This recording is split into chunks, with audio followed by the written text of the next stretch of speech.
Bonjour, ici Mylène sur l'océan. Alors aujourd'hui, on est vendredi et j'avais vendredi 31 août et je suis contente de pouvoir vous faire une petite mise à jour. En fait, je vais commencer par mercredi, ça va être plus facile pour moi. Je vais être plus de bonne humeur. Mercredi, j'ai eu une demi-journée de rame extrêmement plate. J'ai envie d'entretemps pour commencer à ramer. J'ai passé une partie de la journée aux avirons.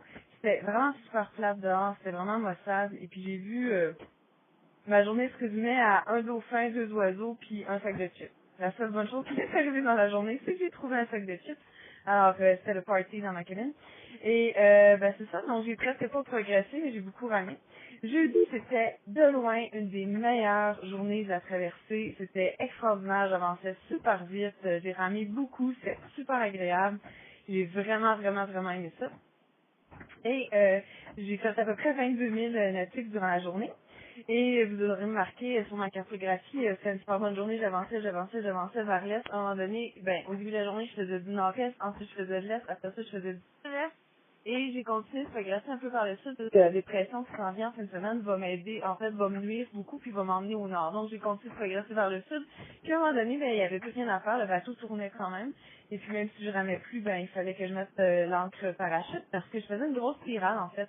J'étais dans un contre-courant, là, comme un gire, un heavies, là, c'est comme un contre-courant du Gulf Stream.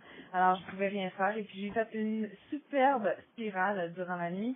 Et puis, vous pourrez la voir sur la cartographie. C'est vraiment un œuvre d'art. Au début de la semaine, je faisais du tricot et aujourd'hui, j'ai fait une belle spirale, en fait, depuis quelques jours. Et puis, c'est ça. Donc, la journée de jeudi, c'était extraordinaire. J'ai eu la visite de globicéphale pendant que je nettoyais le bateau. Alors, pendant ma pause d'après-midi, j'ai eu un beau 40 minutes avec une bonne dizaine de baleines, des globicéphales. C'est comme des énormes belugas noirs avec un aileron sur le dos et puis avec des nageoires assez allongées en avant. Et c'est une baleine à dents. Donc, ils tiennent souvent un groupe de 5 à même 200 individus. Et là, moi, j'en avais une dizaine. Et il y avait une famille avec un petit bébé. Même, je pense qu'il y en avait de plus jeunes aussi, là, des juvéniles. C'était vraiment, vraiment extraordinaire. Ils ont resté autour de moi. Des fois, c'était même un peu épeurant parce qu'ils étaient très, très proches. Et puis, j'ai pu faire des photos avec ma GoPro au bout de ma gaffe dans l'eau en même temps que de la main droite. Et je prenais des photos avec mon appareil photo. Alors, c'était vraiment tout une job. Ça m'a quand même pas trop coupé du moment parce qu'après une vingtaine de minutes, j'ai arrêté de prendre des photos et des vidéos et j'ai juste été avec les globicéphales.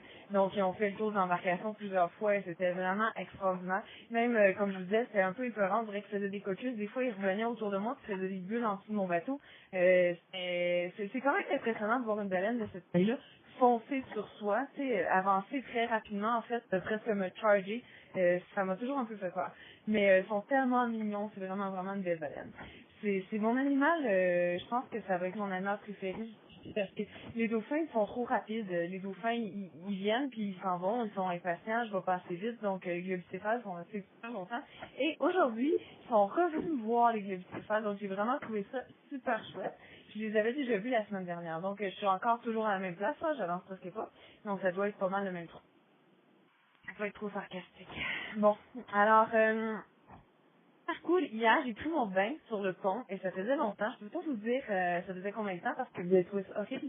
Mais c'était vraiment agréable de se laver parce que j'avais jamais de conditions pour pouvoir le faire. Je suis toujours en train d'avoir des dépressions, il y a toujours des vents contraires, puis je suis toujours enfermée dans la cabine. Alors, c'était le temps de prendre son bain et brosser mes cheveux et laver le bateau un peu. Alors, la cabine est super propre, spick and span. Et là, aujourd'hui, j'ai préparé l'embarcation à recevoir la plus grosse dépression que j'ai jamais eue depuis le début de la traversée. J'attends, je pense, 45 minutes de vent.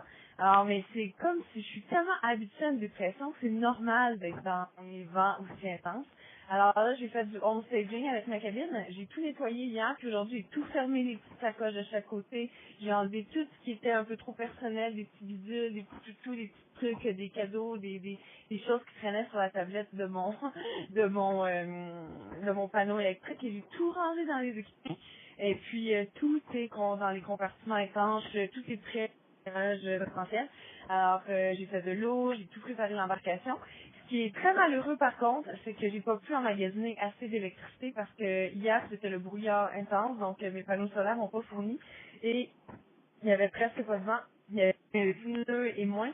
Alors même s'il ventait de l'est, je pouvais pas avancer vers l'est et puis je pouvais pas faire d'électricité non plus. Alors mon éolienne et mes panneaux ont pas chargé suffisamment mes batteries. Alors je suis à 11 volts, 11,8 volts présentement. Donc je recharge mon iPad, mon iPhone, des trucs comme ça, mais c'est pas mal tout là. J'ai fermé mon GPS et puis je regarde ma position dans mon iPad. Et puis mon iOS est tout qui rentre près de moi dans ma zone. Alors, on espère que ce soit très bien. Et ben, c'est ça, aujourd'hui, j'ai eu une super bonne nouvelle. J'ai eu des nouvelles de Iridium, la compagnie de téléphone satellite,